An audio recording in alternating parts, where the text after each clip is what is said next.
Hey guys, welcome back to another video. This is Eric from MIDRANGE. It's been a while since my last unboxing.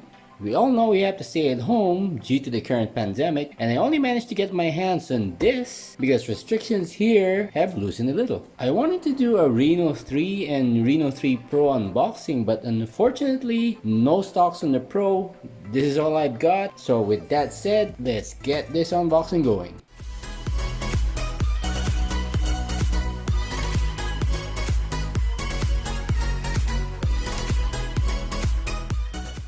Alright, so here is the box, guys. I really like the design of the Reno 3 box. It's green and has a bit of a texture, and it does state the configuration here up top. Not sure if you can see it. It says 8 gig and 128, so 8 gig of RAM, 128 gig of storage. So there are three color choices for this phone: the midnight black, the sky white, and the auroral blue. I've got the midnight black version over here. I actually wanted the blue color, but tough luck, this is the only color that was available in the shop I went to. So without further ado, let's unbox this thing. I'm just gonna slide it down and put that aside. There's another box inside, so let's see if we can open it.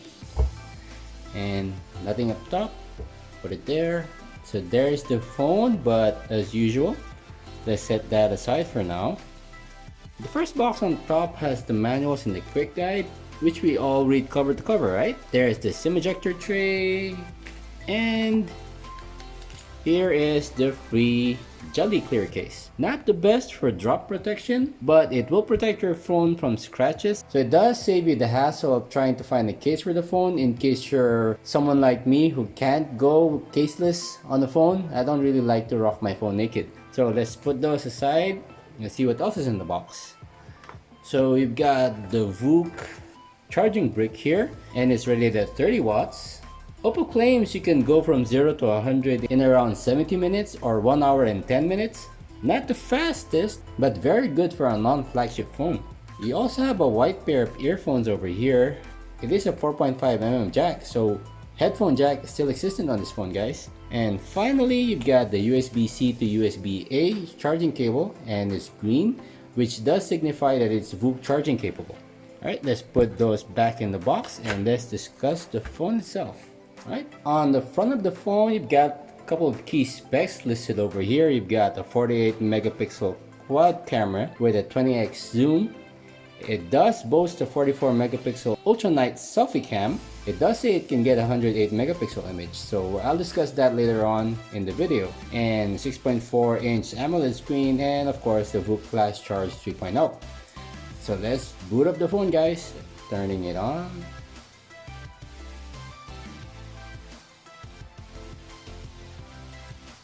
So like I said, this is the midnight black version. While it's turning on, let's talk about the design and build first.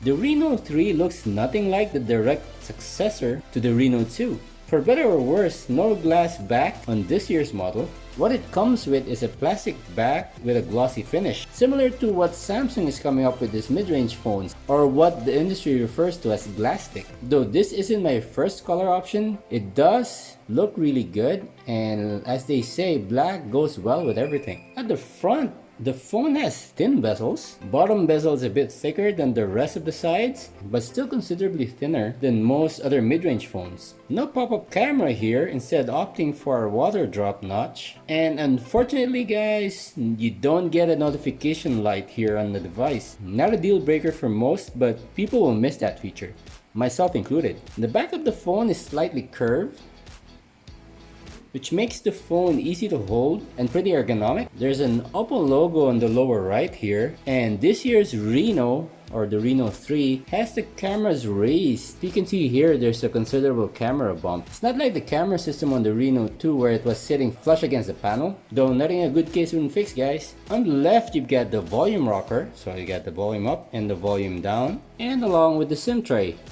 which can hold 2 SIMs and a micro SD all at the same time. So no hybrid second slot here, guys. At the top, there's a noise cancelling microphone, and at the bottom, you've got the USB-C charging port and a downward firing speaker and a headphone jack. So the headphone jack is well and alive here on this phone. Alright, next is the display.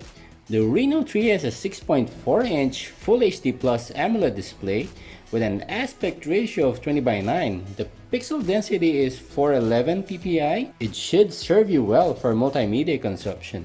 Though one complaint would be the pretty low max brightness, with the Reno 3 maxing out at just 430 nits, which will make it hard to use the phone in direct sunlight, guys. The Reno 3 display is only 60Hz, not like the other mid-range phones that are coming out this year, actually bumping it up to 90Hz for most of the other phones. So pretty surprised that the Reno 3 still comes at the regular 60Hz. Display is not bad, but definitely not the best that I've seen. The Reno 3 is actually more focused on photography, and the camera spec sheet shows just that. The Reno 3 is a quad camera setup, 48 megapixel main, a 13 megapixel telephoto, an 8 megapixel ultra wide, and a 2 megapixel monochrome sensor. The selfie camera, on the other hand, is a 44 megapixel one. The phone defaults to shooting 12 megapixel images. The Reno 3 also boasts a 108 megapixel ultra clear image, but it does use software wizardry to make that happen. Next is the OS, or the operating system. The Oppo Reno 3 comes with ColorOS 7 based on Android 10 out of the box. It defaults to a standard mode where all apps are actually on the home screen. But there is an option for a drawer mode, and one of the things here is that it comes with a system-wide dark mode. So let's see if I can turn on the app drawer mode here. So you've got the standard mode, the drawer mode, and the simple mode. Always use the drawer mode by default, so let's change to that, apply it. Alright, and you should have the apps in the drawer mode over here, so just swipe up and swipe down. Now let's try to find the system-wide dark mode here, guys. Let's turn it on. And there you go. It should help save a lot on battery because this is an AMOLED display, so when it runs a black screen, it basically has the pixels off. Pleasant surprise here though, guys, is that there's little to no bloatware at all installed on the phone. So once you boot it up and set it up, it's ready for use. I don't need to uninstall any unwanted apps basically. Next, let's discuss the performance. The global version of the Reno 3 comes with the MediaTek Helio P90. Though I was hoping it would come with the Dimensity 1000L or 1000L if you want to call it that way, like on the Chinese version. Not only does the Chinese version have a faster chip, it also comes with 5G support. The version I have here only supports up to 4G or LTE.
Alright, Asphalt 9 ran pretty smooth on the phone, not much heating on the front or on the back. I will definitely do a more in-depth gaming test on the phone along with other mid-range phones, so stay tuned for that, guys. As for security, the Reno 3 has an under-display fingerprint scanner, if you can see over here.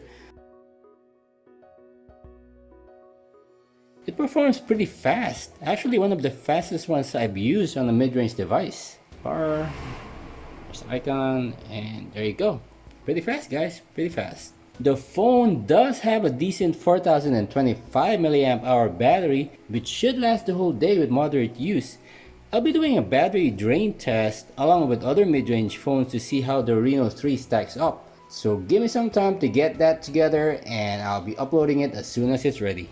As for pricing, the Reno 3 is currently priced at around 18,990 Philippine pesos, which is around 380 US dollars directly converted. So it's not that cheap. I think this is good value for money, but I'd like to do a camera test and a video test as well to see how the Reno 3 stacks up with other phones in its price range. And as usual, none of my unboxing videos will be complete without my speaker test. So let me just load up YouTube real quick here, guys. Alright, let me load that up real quick. Desire isn't bad. Let's max the volume out. It's your window to the future. And skip this ad.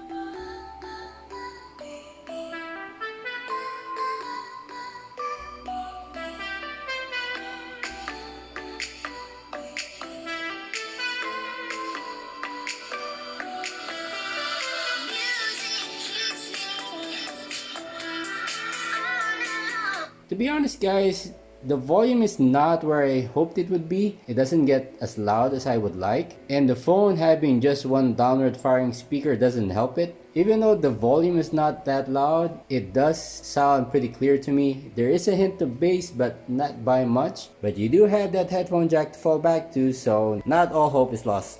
So there's the phone, guys. Let me know in the comment section down below if you think this is one piece of tech that you want to get. Until then, we'll end this video here, guys. As usual, like and subscribe, hit that bell icon notification, and see you all in my next one.